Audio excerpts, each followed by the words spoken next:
వైసీపీలో ఒక అయోమయం లేదంటే పార్టీలో ఒక తర్జన భర్జన కొనసాగుతుందా?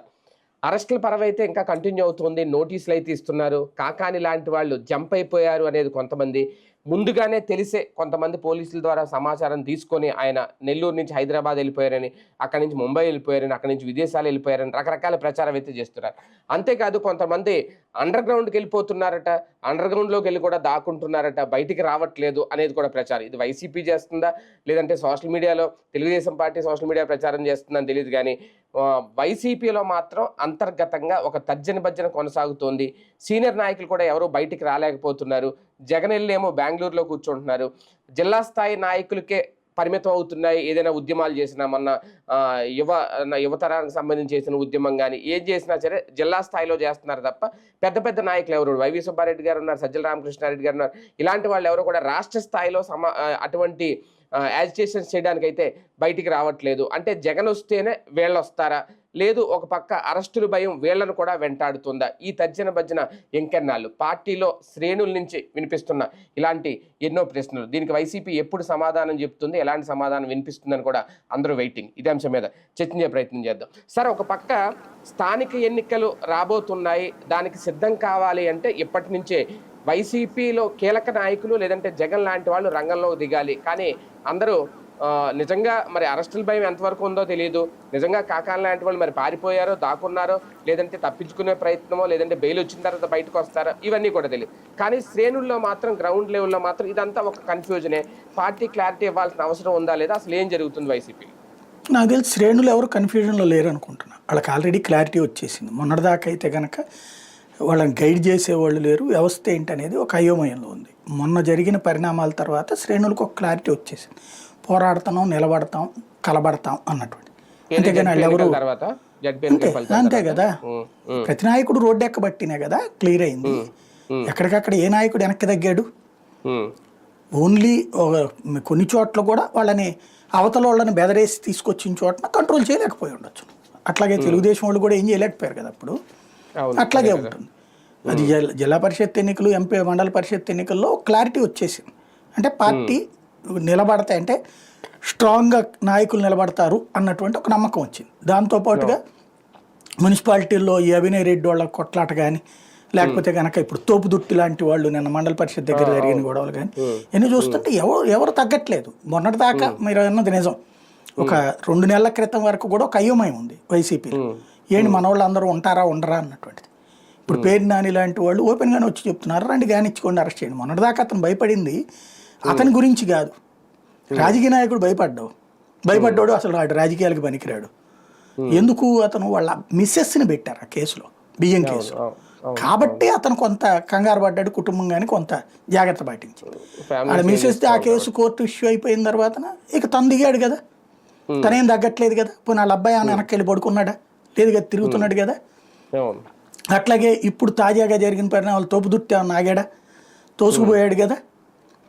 కాబట్టి నాయకులందరూ రోడ్డు ఎక్కేశారు.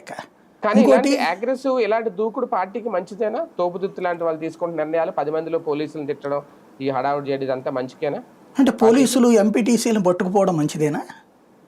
వైఎస్ఆర్ కాంగ్రెస్ పార్టీ ఎంపీటీసీలను బైండోర్కి చేసి తీసుకెళ్ళడం ఏంటి నాకు అర్థం కాల. బైండోర్ ఎప్పుడు చేస్తారు? ఇద్దరు కొట్టుకుంటుంటే ఇద్దరిని చేస్తారు, అంతే కదా. అక్కడ ఎవరెవరు కొట్టుకోవాలి? తెలుగుదేశం, వైసీపీ. అప్పుడు ఇద్దరిని తేవాలిగా. వైసీపీ వాళ్ళు ఎందుకు తెచ్చారు? అది కూడా ఎన్నిక జరుగుతుండగా ఎవడన్నా బైండోర్కి తీసుకొస్తారా?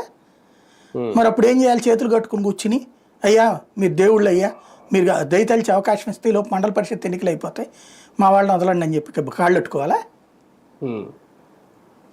నిలదీయక ఏం చేయాలా? అక్కడ అతను కరెక్ట్గానే పాటించాడు, కొట్టలేదు, తిట్టలేదు కదా. తిట్టాడు, బూతులు తిట్టాడు, నో డౌట్, కరెక్ట్. వీళ్ళు చేసింది అదే తప్పు కదా. చట్ట ప్రకారం అయితే కనుక దాని మీద కోర్టులో ప్రైవేట్ కేసులు వేస్తే చాలా ఇష్యూ అవుతుంది. వీళ్ళు వేయట్లేదు, ఇంకా లీగల్గా ఓట్ల లీగల్ పోరాటం మిగించేయాలి. ప్రతి ఒక్క నాయకుడు కూడా అవసరమైతే 10 మంది లాయర్లను ఎట్టుకుని పోతే పోయింది ఆస్తులు 1 కోటి రూపాయలు ఏడాదికి ఖర్చు పెట్టామనుకుంటే ప్రతి దాని మీద ప్రైవేట్ కేసు వేసేయాలి. వేసేస్తే అప్పుడు కంగారు వస్తుంది అవతల వాళ్ళకి. ఇప్పుడు లేకపోతే కార్పొరేటర్లను తీసుకెళ్తున్నటువంటి బస్సుని ఆపి రాళ్లతో పగలకొట్టి అందులో ఉన్న కార్పొరేటర్లను బలవంతంగా తీసుకెళ్తుంటే చూస్తా డిపార్ట్మెంట్ కూర్చోడదు. పోనీ అక్కడ ఎవరు పోలీసులు లేరు అనుకోవడానికి అందరూ అక్కడే ఉన్నారు కాపలా. ఇక్కడ వీళ్ళది కూడా ఏంటి, ఎంపీటీసీలకు రక్షణ కల్పిస్తామని తీసుకెళ్లి తెలుగుదేశం వాళ్ళ దగ్గర వదిలేస్తారా? అంటే క్యాంప్ రాజకీయాలు అనేది ఒక పార్టీకి ఏం పరిమితం కాదు. క్యాంప్ రాజకీయం ఎందుకు అవుతుంది అది? తన కార్పొరేటర్లు అందరూ తను వెళ్తున్నారు, పోలీసులు సెక్యూరిటీ కల్పిస్తామన్నోళ్ళు తెలుగుదేశం వాళ్ళకి ఎట్ట అప్పచెప్పేస్తారు? ఏ విధంగా అప్పచెప్తారు? అసలు అప్పచెప్పడం కరెక్ట్ కాదు కదా. అప్పుడు తునిలో కూడా అలాగే జరిగింది. నువ్వు భద్రత కల్పించాల్సిన పోలీసులు అవతల వాళ్ళతో కొలైడ్ అయితే ఇంకేంటి? అప్పుడు డెమోక్రసీ ఎక్కడుందో అప్పుడు ఏం చేయాలి? నాయకులు నిలబడాలా? అప్పుడు తునిలో అతను కూడా తిరగబడ్డాడు కదా. తిరగబడ్డారు, వాళ్ళందరూ కూడా గదిలో పెట్టి బంధించేశారు కదా, చుట్టూ పోలీసులు సెక్యూరిటీ వాళ్ళకి రానివ్వలేదు ఎవరిని. అది కాబట్టి పోరాటం బిగిన్ అయింది. ఇప్పటిదాకా ఏంటి అంటే కొంత వాళ్ళకి టైం ఇద్దాంలే, మనోళ్ళు తప్పులు చేశారు కదా అని వదిలేశారు ఈ నాయకులు. ఇప్పుడు ఎంతకాలం చూస్తూ ఊరుకుంటారు ఇక? కాబట్టి వచ్చేసారు రోడ్డు మీదకి, దిగిపోయారు. ఇప్పుడు వీళ్ళని భయపెట్టి కంట్రోల్ చేసే ప్రయత్నం జరుగుతుంది పత్రికల ద్వారా. ఇప్పుడు కాకాని గోవర్ధన్ రెడ్డి పారిపోయాడని ఈనాడు జ్యోతిలో రాసేశారు. ఇప్పుడు ఇదివరకు దేవినేని ఉమా వీళ్ళకి సంబంధించి అయితే వెంటాడుతున్నారు, దుర్మార్గం, దుష్టత్వం అని రాశారు అప్పుడు. ఇప్పుడు పారిపోతున్నారని రాస్తారు. అప్పుడు సాక్షి పారిపోయారని రాసింది. Same reverse. వీళ్ళు ఎవరికాళ్ళు నీతులు చెప్తారు ఎదురోళ్ళకి, అంతే. కాకాని గోవర్ధన్ రెడ్డి ఇంటి దగ్గర ఒక స్టిక్కర్ అతికిచ్చారు. ఆయన ఏమన్నా అంతర్జాతీయ తీవ్రవాద పారిపోవడానికి? ఆఫ్టర్ ఆల్ అదో మైనింగ్ కేసు, అది కూడా 12 లక్షల రూపాయలు విలువైన కేసు. అది దాన్ని 120 కోట్లు 240 కోట్లు రాసినట్టున్నారు. దాంట్లో ఎంత క్వాడ్జంట 12 లక్షలు ఎంతో రాసినట్టున్నారు టన్నుకి. క్వాడ్జ్ 12 లక్షలకి ఇచ్చేటట్టయితే అసలు భారతదేశంలో అమెరికా వాడి కంటే కోటీశ్వరం అవుతాం మనం.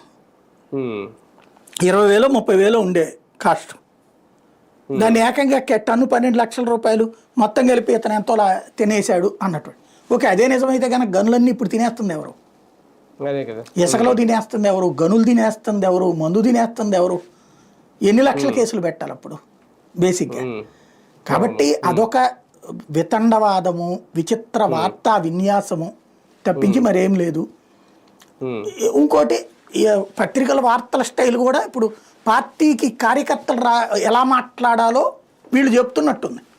అంతేగాని వార్తలు రాయడం చచ్చిపోయింది. ఇప్పుడు పార్టీ కార్యకర్త అవతల వాళ్ళతో ఎట్లా ఆర్గ్యూ చేయాలో చెప్తున్నారు వార్తల ద్వారా, వార్తల పేరుతో, వార్తల ద్వారా కాదు, వార్తల పేరుతో. అంతకు మించి ఏం లేదు ప్రస్తుతం. అంటే కానీ సీనియర్ నాయకులు అయితే అండర్ గ్రౌండ్కి వెళ్ళి ఉంటున్నారు అనేది వాస్తవం కాదు. బంకర్లు ఏమైనా పెట్టుకున్నారు? బంకర్లు ఏమైనా పెట్టుకున్నారు ఏంటి వాళ్ళ ఇళ్లలో? ఇప్పుడు ఆయన పేరు ఏంటి, చెన్నుబోయినా నేను మాట్లాడాడుగా, పేరు నాని బయటకు వచ్చి మాట్లాడాడుగా, తోపుదుర్తి బయటకు వచ్చి మాట్లాడాడుగా, వైవి సుబ్బారెడ్డి మాట్లాడాడుగా, సజ్జల రామకృష్ణారెడ్డి ఆగలేదుగా, ఉపన్యాసాలు కూడా ఇస్తున్నాడుగా. ఇంకా కరుణాకర్ రెడ్డి మాట్లాడడం మానేశాడా? చెవిరెడ్డి ఆగిపోయాడా? మోహిత్ రెడ్డి మొన్న కూడా ప్రెస్ మీట్లు పెట్టాడుగా. దాడిశెట్టి రాజా నిలబడ్డాడుగా. బొత్స సత్యనారాయణ రోజు మాట్లాడుతూనే ఉన్నాడుగా. ఎవరు ఆగుతున్నారు అక్కడ? ఇంకా మొదట్లో కొంత కంగారు పడ్డారు, వెనక ముందు ఆలోచించుకున్నారు. క్రమంగా అందరు నాయకులు వచ్చేస్తున్నారు, మాట్లాడేస్తున్నారు. భయం తగ్గిందా ఇప్పుడు? నాకు తెలిసి ఒక 60% తగ్గింది. అందుకనే మళ్ళీ వీళ్ళని అరెస్టులు చేయించే ప్రయత్నం ప్రారంభమైంది. అరెస్ట్ చేస్తే భయపడతారు అన్నటువంటి ఇది అనమాట. కానీ ఒకటి సార్, రాజకీయాల కోసం పోరాడడం ఓకే, జడ్పీ ఎన్నికల ఆ టైంలో వాళ్ళు కలబడ్డారు, నిలబడ్డారు, ఏదో రకంగా చేశారు. సమస్యల మీద పోరాడే విషయంలో నియోజకవర్గ స్థాయికో జిల్లా స్థాయికో పరిమితం అవ్వట్లేదా? లేదు ఇంకా టైం ఉంది, 10 నెలలే కదా అని చెప్పి వైసీపీ ఏమన్నా అనుకుంటుందా? ఇప్పుడే సమస్యల మీద పోరాడడం కూడా తప్పే నన్ను అడిగితే. టైం ఇవ్వాలి కూడా, అంతే కదా. ఏడాదేగా, ఇంకా ఏడాది కూడా కాల. ఏడాది కాకుండా సమస్యల మీద పోరాడితే నవ్వుతారు జనం కూడా. ప్రస్తుతానికి సమస్యల మీద పోరాడేది ఆల్రెడీ 2-3 ఇష్యూస్ తీసుకుని రాష్ట్ర వ్యాప్తంగా చేశారు కదా. ఇట్స్ ఎనఫ్, చాలు. అంటే టైం ఇవ్వాలంటే టైం ఇచ్చి లోపు ఈ లోపు ఇక్కడ టైం కూడా అయిపోతుంది. ఏమైపోతుంది అందులో? ఏం టైం అయిపోతుంది? ప్రజలు లాస్ అవరా లేట్ అయ్యి ప్రజలు అనుకోవాలి కదా. ప్రజలు అనుకుంటే ప్రతిపక్షం స్పందిస్తుంది. ప్రజల్లో ఆ ఫీలింగ్ లేదు కదా. తనకు వచ్చే ఏడాది సొమ్ము రాలేదని చెప్పి మహిళలు ఏమన్నా అడుగుతున్నారా, నిలదీస్తున్నారా, ప్రశ్నిస్తున్నారు? ఇప్పుడు చంద్రబాబు గారు వెళ్తున్నారు కదా, అక్కడ బాబు గారు చెప్తున్నారే నేను ఈ మొత్తం డబ్బుల కంటే కూడా నేను ఇచ్చిన పెన్షన్ ఎక్కువ అని చెప్తున్నారు. మరి అదేంటో నాకు అర్థం కాలేదు. 50,000 రూపాయలు పెన్షన్ 1,000 రూపాయలు ఎట్ట ఎక్కువ? పెన్షన్ ఏడాది మొత్తం కలిపితే 12,000 రూపాయలు అనుకుందాం ఎక్స్ట్రా ఇచ్చింది. మరి అక్కడ ఇచ్చినటువంటి డబ్బులు ఇంకోటి ఒక ఇంట్లో పెన్షన్ వచ్చేది మహిళకి వచ్చాయి కదా, పెన్షన్ వేరు మహిళకి ఇచ్చే డబ్బులు వేరు కదా. ఆ లెక్కనైతే అంతకుముందు పెన్షన్కి సంబంధించిన డబ్బులు జగన్ కూడా పెంచుకొచ్చాడు కదా. జగన్ అనౌన్స్ చేసిన కారణంగా ఎలక్షన్స్ ముందు 2,000 చేశారు అప్పుడు వీళ్ళు. వాస్తవంగా అయితే 1,000 రూపాయలు పెంచి ఆ తర్వాత 5 ఏళ్ళు పెంచలేదు కదా. లాస్ట్ ఇయర్ 2 నెలల ముందు పెంచారు 2,000 రూపాయలు అనేది. తర్వాత 3,000 కూడా చేస్తానని చెప్పారు చివరిలో. ఏది జగన్ మళ్ళీ 3,000 ఇస్తానన్నాక. జగన్ ఆ లెక్కనైతే జగన్ ఏడాదికి 250 అన్నాడు, చేసుకుంటూ పోయాడు కదా చివరి దాకా కూడా. ఇప్పుడు వీళ్ళు 1000 పెంచుతున్నారు, పెంచారు. జగన్ పెంచాను కదా అని చెప్పేసి మిగతా ఆపేశాడా? లేదు కదా. అది పబ్లిక్ అనుకోవాలి కదా. మిగతాది నాకు డబ్బులు రాలేదు, అమ్మఒడి ఏదో రేపు వచ్చే నెల ఇస్తారు బాగానే ఉంది. మిగతాది ఏదైతే నిరుద్యోగ భృతి రాలేదు, లేకపోతే కనుక 15,000 డ్వాక్రా రుణమాఫీ రాలేదు, ఇట్లాంటివన్నీ ప్రజలు అనుకుంటుంటే వాళ్ళల్లో ఆ టెంపర్ వస్తుంటే అప్పుడు ప్రభుత్వాలు స్పందిస్తాయి, ఇదే ప్రతిపక్షాలు స్పందిస్తాయి. ఇంకా ప్రజలేమి అంత సీరియస్ గా తీసుకోవాలి. 1 year కూడా కాలేదు కదా, ఏడాదిలోపు ఏదో ఇస్తారులే అనుకుంటున్నారు కదా. 1 year లోనే ఇప్పుడు ఆయన చెప్పింది ఏంటి, ఏడాదికి 4 లక్షల ఉద్యోగాలని కదా లోకేష్ గారు చెప్పినప్పుడు. టోటల్గా 20 లక్షలు మీరు లెక్క చూసుకోలేదు. 8 లక్షల కోట్లు ఆల్రెడీ పెట్టుబడి వచ్చేసింది. 8 లక్షల కోట్లు వచ్చేసింది. 8 లక్షల కోట్లలో అన్ని వేల ఉద్యోగాలు వచ్చేసినట్టే అవునా అని అనుకోవాలి ఎప్పుడైనా సరే. ఇదివరకు 20 లక్షల కోట్లు రాలా అంటే అవి వస్తున్నాయి అంటే వచ్చేసినట్టు అనుకోమనినే కదా లెక్క. అదే కాబట్టి వాటి గురించి ఇప్పుడే కంగారేం లేదు. ఆల్రెడీ డిఎస్సి పెడుతున్నారు కదా. కాబట్టి ఇప్పుడు డిఎస్సి ఇష్యూ కూడా మేము పోరాడాక వీళ్ళు చెప్పుకోవడానికి బాగుంటుంది. అట్లాంటి నడుస్తాయి అంతే. అంటే ఇవన్నీ విడుదల అవడానికి ఏడాది అయిపోతుంది. నాకు తెలిసి ఇంకొక 6-7 నెలలు టైం వీళ్ళు యాజిటేషన్స్లోకి దిగడానికి. కానీ అంటే ఒకటిసారి ఇప్పటికే ఇప్పుడు అంగన్వాడీ కార్మికులు కానీ, ఆశా వర్కర్లు కానీ, లేదంటే ఆ మెడికల్ సిబ్బంది కానీ వీళ్ళు ఇండివిజువల్గా వస్తున్నారు, ధర్నాలు చేస్తున్నారు, వాళ్ళ సమస్యల మీద వాళ్ళు అడుగుతున్నారు. ఇంకో రేపు ఎప్పుడు ఉపాధ్యాయులు కూడా ఆ డిఏల మీద ఏదో ఉందంట కదా, రేపు ధర్నా ఏదో చేస్తారంట వాళ్ళు కూడా. అంటే వస్తున్నారు బయటికి ఈ ధర్నాలు ఇవన్నీ. అంటే ప్రజా సమస్యలు లేకపోలేదు, ఉన్నాయి. వాటికి కాస్తంత దూరంగా ఉంటుంది వైసీపీ అనేది. అంటే నాయకుడు ఇంకా రంగంలో ఎందుకు ఇప్పుడు చంద్రబాబు నాయుడు ఏమన్నా రోజు వెళ్ళి కనిపించాడే అంటే వాళ్ళతో వీళ్ళు నాయకులు. చంద్రబాబు ఏమన్నా రోజు వెళ్ళి వాళ్ళ ఉద్యమాల్లో పాల్గొన్నాడా? లేదు కదా. ఎలక్షన్స్ ముందు జరుగుతాయి ఎన్ని హామీలు. ఇప్పుడు వెళ్ళి వైసీపీ ఏం చెప్పాలి, సంఘీభావం చెప్పడానికి వెళ్ళింది అనుకోండి. ఫర్ ఎగ్జాంపుల్ నువ్వే కదా డిఏ యాక్ట్ కొట్టిందని అదే టీచర్ అడిగాడు అనుకోండి, ఏమని చెబుతాడు ఈయన సమాధానం? ఇప్పుడు డిఏ వాళ్ళు అడుగుతుంది ఏంటి, జగన్ హయాంలో పెండింగ్లో ఉన్న డిఏలు ఇవ్వమని. వీళ్ళు వెళ్ళి ఏమని చెప్పొస్తారు అక్కడికి వెళ్ళి, మేము ఇవ్వలేదులే చంద్రబాబుని ఇవ్వండి అని చెప్పి అడుగుతారా? లేదా ఆశా వర్కర్లు ఇవన్నీ ఏంటి, వాళ్ళదంతే కదా. జగన్ ఇచ్చిన హామీలు అమలు చేయమని అడుగుతున్నారు. జగన్ ఇచ్చిన హామీలు అమలు చేయమని చంద్రబాబుని అడుగుతున్నారు. ఇప్పుడు వీళ్ళు వెళ్ళి లేదులే చంద్రబాబు ఇస్తాడు అనుకున్నాం మేము అని చెప్తారా? మళ్ళీ మాకు అధికారంలోకి వస్తే చేస్తామన్నాడు జగన్. అధికారంలోకి రాలేదు, చేయలేదు. అవన్నీ నడుస్తాయి, ఉద్యమాలన్నీ నడుస్తాయి. ఇవన్నీ ఈ లోపుగా వీళ్ళు ఇచ్చిన హామీలు, వీళ్ళు దాంట్లో ఇప్పుడున్న ప్రభుత్వం అమలు చేస్తుందా లేదా ఇవన్నీ చూస్తారు. అవన్నీ ఇప్పట్లో పెద్ద ఇష్యూస్ ఏం కాదు, అవన్నీ ఎలక్షన్కి ముందు ఇష్యూస్ అంతే. అంటే రేపు రాబోయే స్థానిక ఎన్నికలకి సిద్ధం కావాలంటే ఇప్పటి నుంచే బయటికి రావాల్సిన అవసరం లేదా? దానికి ఆల్రెడీ అది గ్రౌండ్ వర్క్ జరుగుతుంది నాకు తెలిసి. అయితే బూతుల స్థాయి కమిటీలు ఇవన్నీ ఏర్పాటు చేస్తున్నారు. ఎవరో సంథింగ్ ఒక 2-3 లైక్ ప్రశాంత్ కిషోర్ టైప్లో ఒక టీంని ఏదో ఏర్పాటు చేశారు. పీకే టీంను పక్కన పెట్టేశారు కానీ ఐపాక్ కూడా పక్కన పెట్టేసి కాదు, ఐపాక్ని పక్కన పెట్టేసి పార్టీ వాళ్ళకి సంబంధించిన వాళ్ళతోనే ఒక టీం తయారు చేశారు. ఆ టీం ఏయో ఫాలో అప్ చేస్తుంది.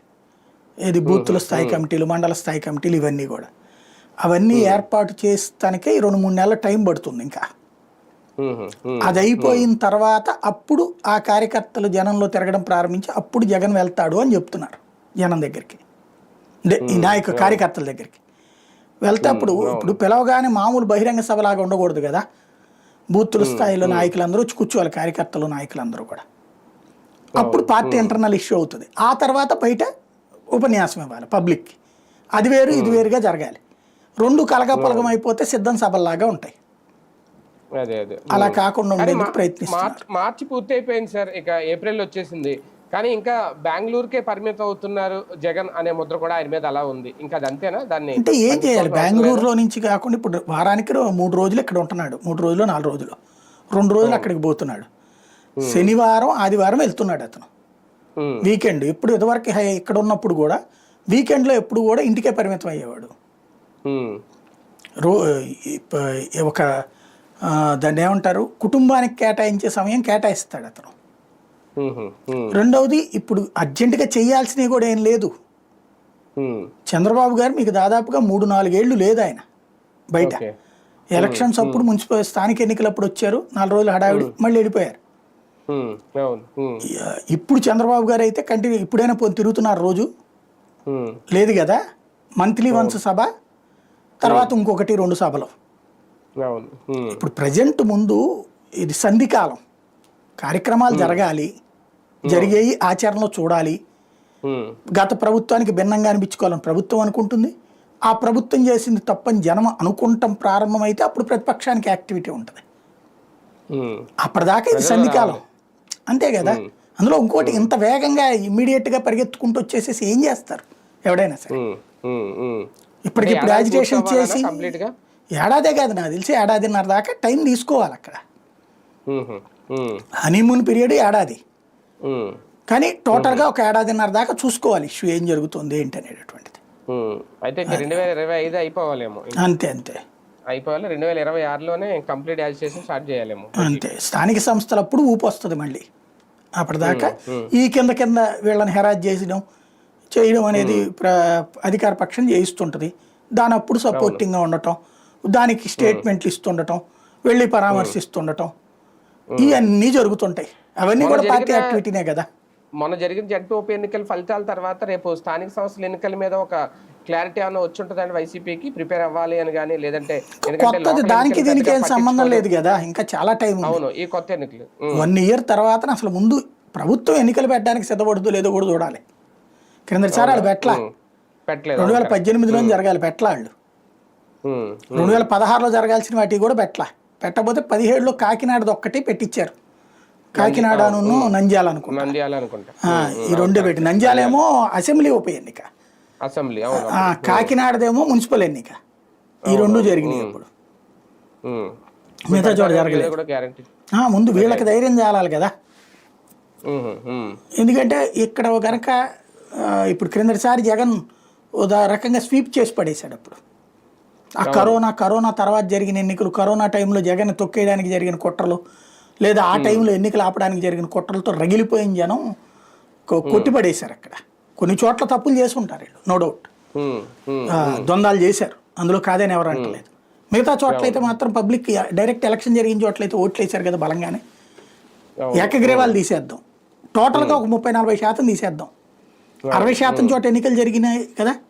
ఆ 60% చోట్లన చూసుకున్నప్పుడు వీళ్ళకే 80-90% రిజల్ట్ వచ్చింది కదా.